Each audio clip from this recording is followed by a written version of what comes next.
Hello everyone, कैसे आप सभी लोग। तो जैसा कि आप सभी लोगों को पता होगा कि अभी अराउंड 13 तारीख से आपके एसएससी सीजीएल के एग्ज़ाम शुरू हो रहे हैं और आपका जो सीएचएसएल का एग्ज़ाम है वो 4 से 5 तारीख में शुरू हो रहा है।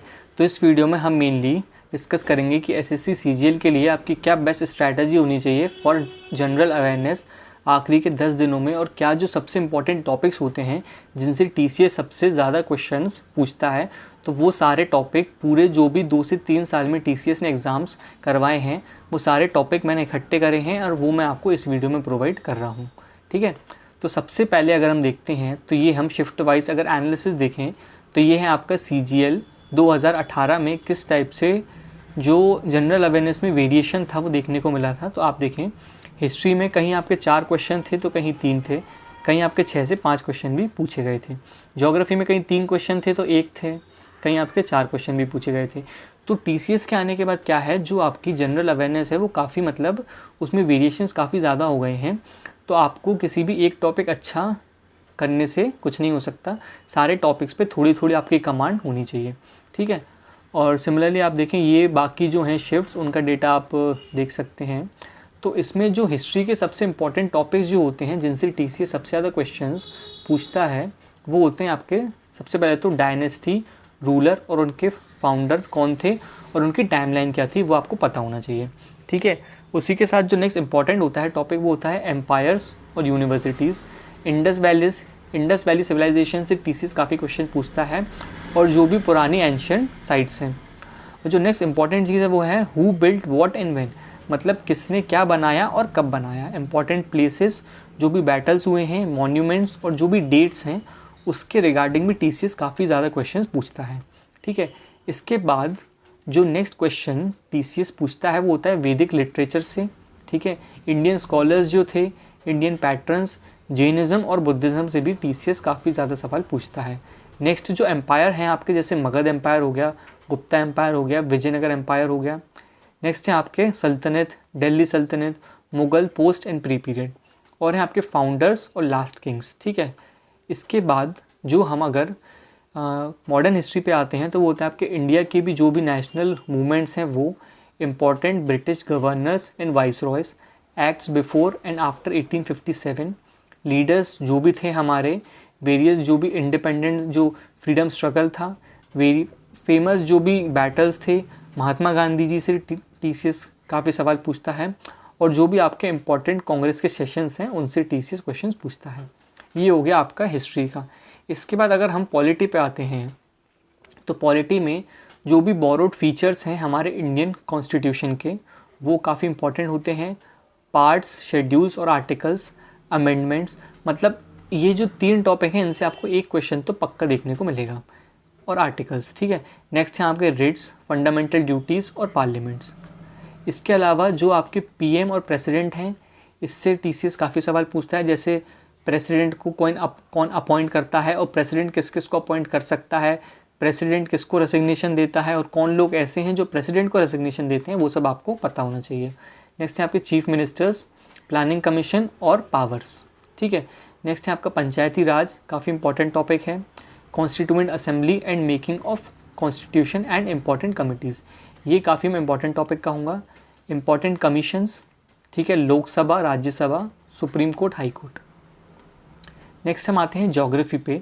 ज्योग्राफी में जो टीसीएस को सबसे ज़्यादा इंपॉर्टेंट चीज़ें होती हैं वो होती हैं largest, highest and smallest, longest in India and world. ठीक है, planets and solar system, continents, ocean, river, lake, atmosphere, types of winds, rock, soil, forest and crops in India. इसमें जो सबसे इंपॉर्टेंट चीज़ है वो है soils and types of winds. Next है आपका national park, sanctuaries and biosphere reserves and tiger reserves in India. ये भी काफ़ी इंपॉर्टेंट टॉपिक है। इसमें अगर मैं आपको बताऊं सबसे इंपॉर्टेंट है आपका ये वाला नेशनल पार्क्स, और आपका ये प्लैनेट्स एंड सोलर सिस्टम, और ये types of wind, rock, soil and forest. ठीक है, नेक्स्ट अगर आप ज्योग्राफी में आते हैं तो ये होता है आपका national highways, waterways and dams, important passes, जो भी आपके माउंटेन पासिस होते हैं वो काफ़ी इंपॉर्टेंट हैं टीसीएस के पॉइंट ऑफ व्यू से। माउंटेन्स हो गए, डेजर्ट्स हो गए, composition of earth very important, industries, sea ports, airports काफ़ी इंपॉर्टेंट है। हिमालय से टीसीएस काफ़ी सवाल पूछता है, और जो भी इम्पॉर्टेंट जोग्राफिकल टर्म्स होते हैं, जैसे अगर पानी यहाँ से निकल रहा है तो अगर उसने लैंड को 2 हिस्सों में बांटा तो उसको क्या बोलते हैं, इस तरीके के जो भी क्वेश्चंस होते हैं वो डीसीएस काफ़ी ज़्यादा पूछता है, तो वो भी आपको पढ़ना रहेगा। यह नेक्स्ट है आपका इम्पॉर्टेंट जोग्राफिकल टर्म्स। फिज़िक्स में अगर आप देखें तो फिज़िक्स में आपके scalar and vector units, Newton's law, gravitation, friction and force, important laws जो भी होते हैं, waves, radio activity, concave and convex lens, important inventions and discoveries. Next है आपका reflection, refraction and total internal reflection. इसमें जो सबसे इंपॉर्टेंट चीज़ है वो है concave and convex lens, important laws, Newton laws, scalar and vector unit. ठीक है। नेक्स्ट अगर हम केमिस्ट्री पे आते हैं तो ये आप मानिए कि मैंने आपको बिल्कुल प्रिसाइज टॉपिक बताए हैं जिनसे सवाल आना पक्के हैं आपके लिए। केमिस्ट्री में अगर आप देखें तो chemical name, properties of substance and their uses, chemical change and physical change, ये काफ़ी इंपॉर्टेंट है। Metals, non metals, gases, compounds, alloys, elements we use in day to day life. ठीक है। इलेक्ट्रॉन, प्रोटॉन और न्यूट्रॉन के जो numbers हैं वो टीसीएस काफ़ी ज़्यादा पूछता है। ठीक है। पीरियोडिक टेबल टीसीएस पूछता है, और इम्पॉर्टेंट लॉज जो भी केमिस्ट्री के हैं रिलेटेड। अब इसमें जो सबसे इंपॉर्टेंट चीज़ें हैं वो हैं elements we use in day to day life, electron, proton और न्यूट्रॉन के नंबर, ये chemical name and properties of substances. ठीक है। अब हम आते हैं बायोलॉजी पे। बायोलॉजी में ह्यूमन बॉडी काफ़ी इंपॉर्टेंट है, जिसमें heart, lungs and brains, plant and animal kingdom, ये काफ़ी इंपॉर्टेंट है। Disease and causing agent, DNA, plant tissue and plant hormones, human blood, inventions and discoveries and important glands of human body. ठीक है। और इसी के साथ प्लांट और एनिमल किंगडम है यहाँ पे मेंशन, तो ये काफ़ी इंपॉर्टेंट है। ब्लड काफ़ी इंपॉर्टेंट है और important glands in human body. Next हम आते हैं इकोनॉमिक्स पे। इकोनॉमिक्स पे जो आपकी मॉनेटरी पॉलिसीज़ होती हैं वो काफ़ी इंपॉर्टेंट हैं। Types of markets and types of goods, India की जो इकनॉमी है उसकी हिस्ट्री काफ़ी इंपॉर्टेंट है। Theory of demand and supply, और जो टाइप ऑफ डिमांड और सप्लाई कर्व्स होते हैं वो काफ़ी इंपॉर्टेंट है। और नेक्स्ट है आपका नेशनल इनकम।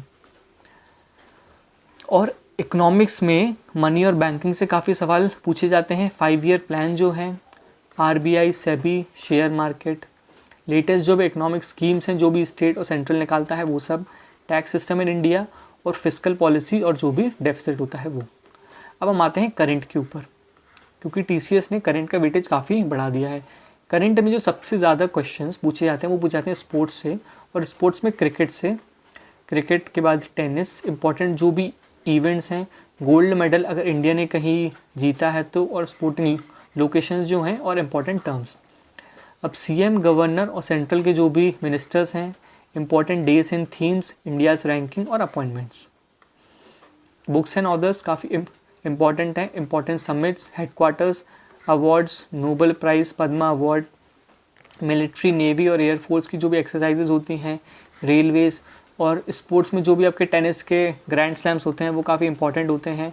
और स्टैटिक जीके में जो भी जैसे आपकी नेबरिंग कंट्रीज़ हैं उनके पीएम, प्रेसिडेंट, कैपिटल, करेंसी, उस कंट्री के कितने पार्ट्स हैं, इंडियन स्टेट्स कौन से हैं जो उनके साथ बॉर्डर शेयर करते हैं, फर्स्ट पीएम या प्रेसिडेंट कौन था, उनके पार्लियामेंट को किस नाम से जाना जाता है, national bird, flower, animal, national sports, important dance forms and name of the parliament. First in India में आपको क्या रखना है, मेल और फीमेल। फर्स्ट इन वर्ल्ड में भी आपको मेल और फीमेल पढ़ना रहेगा। नेक्स्ट है आपका smallest largest biggest in India and world, और नेक्स्ट है आपका बॉर्डर लाइंस। ओके।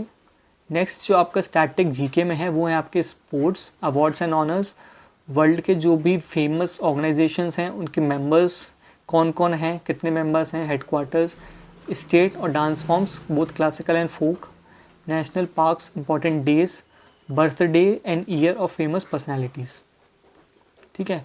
अब इसके बाद जो आपको ये सारी चीज़ें हैं वो लूसेंट की बुक में ईजिली मिल जाएंगी, और काफ़ी कुछ चीज़ें ऐसी होंगी जिसमें से आपने अभी तक पढ़ाई कर रखी होगी, लेकिन इसमें से अगर आपने कोई टॉपिक मिस कर दिया है तो कोशिश करें कि उसका आप आखिरी के 10 दिनों में अच्छे से पढ़ाई कर लें। अब इतना कुछ करने के बाद भी मैं आपको बताऊं, क्योंकि जीए का सेक्शन काफ़ी अनप्रेडिक्टेबल होता है, तो उसमें आपका स्कोर कुछ भी हो सकता है। आप अगर अच्छे से पढ़ के गए हैं तो आप 30 से 40 भी स्कोर कर सकते हैं। आपने कितनी अच्छी पढ़ाई करी हो, आप 10 से 15 का स्कोर भी कर सकते हैं। तो मेरा यही आपसे सजेशन रहेगा कि आपका अगर जीए में कितना भी स्कोर आता है आपको डीमोटिवेट नहीं होना है। मैं आपको कुछ स्कोर कार्ड बताता हूँ। जैसे आप देखें, रीजनिंग में 34 था, जीए में काफ़ी अच्छा 26 स्कोर था, क्वांट में सिर्फ 17 स्कोर था, इंग्लिश में 26 स्कोर था, रॉ स्कोर आया था 103, लेकिन क्योंकि शिफ्ट काफ़ी टफ हो गई तो नॉर्मलाइजेशन होके 145 स्कोर हो गया था। ठीक है, अब यहाँ अगर आप देखें तो रीजनिंग में 37 स्कोर था, वही रॉ स्कोर आपका 104 निकल के आया था, जीए में सिर्फ 9.5 नंबर थे, फाइनल स्कोर था आपका 145। अब इसमें अगर आप देखते हैं तो जो इनका रीजनिंग में स्कोर था 45, मैथ्स में 47.5, इंग्लिश में 47.5, बट जीए में सिर्फ 1.5 नंबर था, तो जो रॉ स्कोर था वो था 141.5, लेकिन नॉर्मलाइज स्कोर निकल के आया 162। तो मतलब आपको अगर जैसे जीए सेक्शन आपका टफ आता है तो आपको डीमोटिवेट नहीं होना है। आप कोशिश करें कि जो बाकी के आपके 3 सेक्शन हैं उनमें आप अच्छे से स्कोर कर सकें। ठीक है, यहाँ अगर आप देखते हैं तो जीए में काफ़ी अच्छा स्कोर है, 24 नंबर है, इंग्लिश में है 40, रीजनिंग में है 47.5, रॉ स्कोर था 159, नॉर्मलाइज स्कोर निकल के आया 230।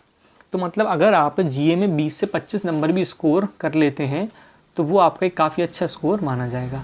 तो इस वीडियो में मैंने कोशिश करी कि जो भी आपके सबसे मोस्ट इम्पॉर्टेंट टॉपिक्स हैं जीए में टीसीएस वाले वो मैंने आपको बताया। अगर ये वीडियो आपको अच्छा लगा हो तो लाइक करें, कमेंट करें, चैनल को सब्सक्राइब करें। Thank you very much.